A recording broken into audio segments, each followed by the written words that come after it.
Bonjour à tous et bienvenue dans C'est l'Immo, votre émission que vous retrouvez tous les 15 jours et qui est consacrée à l'immobilier.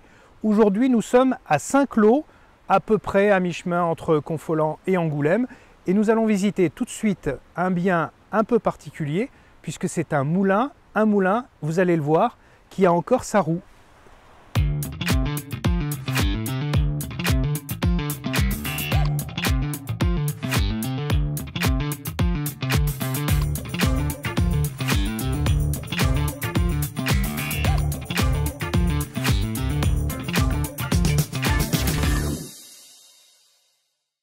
Bonjour Serge Bossan. Bonjour. Merci de nous recevoir ici dans votre moulin.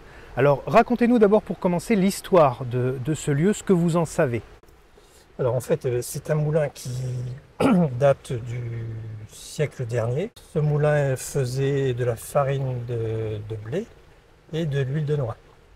Donc c'est un moulin qui était destiné à la consommation locale, donc un très petit moulin. Quand vous êtes arrivé ici, il était dans quel état? De ruine. C'est-à-dire, quand vous êtes entré ici, c'était en 1986, c'est ça? En 1986, on a acheté ça avec mon épouse et on en a visité pas mal dans le secteur et on est tombé sur celui-ci qui nous a plu, pas en termes de bâtiment, mais en termes de site. Vous avez fait donc énormément de travaux, Énormément. notamment sur les ouvertures. Je crois que quand on est à l'intérieur, on voit la roue. Oui. Ça, ce sont des fenêtres que vous avez créées vous-même. Alors toutes les ouvertures ont été réalisées par mon père qui était dans le bâtiment et donc il nous a beaucoup aidé sur ce projet de rénovation. La roue, qui est l'élément phare de ce bâtiment, c'est une roue que vous avez faite installer? Oui, alors cette roue, elle a été remise en service et réalisée par un menuisier, le menuisier à Saint-Cloud, là, la commune de ce moulin. Et donc ce menuisier charpentier, s'est pris un peu au jeu et on a fait un défi de construction. Donc elle fonctionne, Elle tourne. elle tourne, et elle tourne toute l'année. Toute l'année, en fait, une roue pour qu'elle soit, on va dire que le bois reste en bon état, il faut qu'elle soit toujours humide. L'idéal, c'est de la faire tourner toute l'année pour garder cette humidité. Alors vous nous disiez que quand on est propriétaire d'un moulin, on a des droits mais on a des devoirs aussi, c'est ça? Oui, on a ce qu'on appelle un droit d'eau, d'usage, mais aussi on a des devoirs, c'est-à-dire ne pas manœuvrer les pelles l'été et au contraire ouvrir tous les empêlements en période de crue. Et donc il y a cette petite plaque que vous m'avez montrée tout à l'heure. Oui. Qui sert à quoi exactement? Alors cette plaque, c'est le niveau d'eau à respecter. Dès que le niveau d'eau en période de crue arrive à ce niveau, on doit lever tous les empêlements. Merci beaucoup Serge Bossan.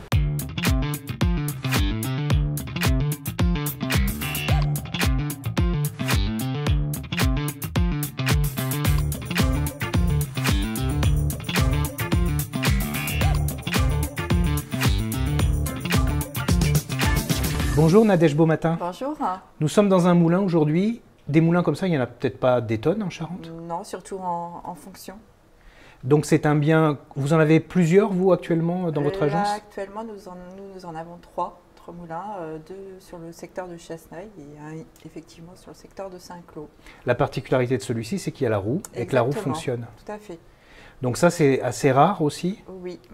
Souvent, les roues sont absentes sur les autres moulins. Ce sont plutôt quoi, des clients étrangers qui s'intéressent à ce type de bien ou des Français? Oui, surtout étrangers, parce que les étrangers, effectivement, aiment la pierre, ils aiment l'environnement, la campagne. Donc celui-là est très bien parce qu'il n'y a aucun vis-à-vis.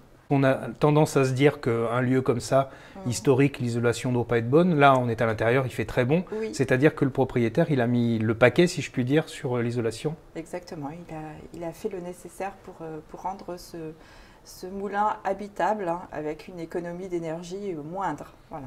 Qu'est-ce qu'on a d'ailleurs comme type de chauffage? Qu'est-ce qu'on peut en dire? Alors, c'est une pompe à chaleur RO qui alimente la maison, le moulin et le gîte, plus un système de poêle à bois.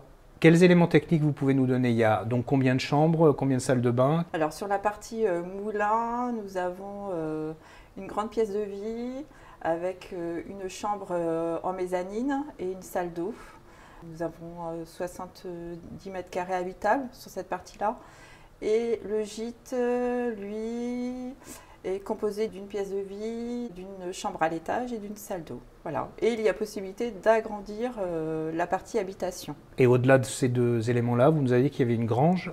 Oui, grange attenante et un très joli four à pain également, rénové en totalité. Donc là, encore une fois, le propriétaire, il a vraiment mis le paquet sur la rénovation. Oui, oui.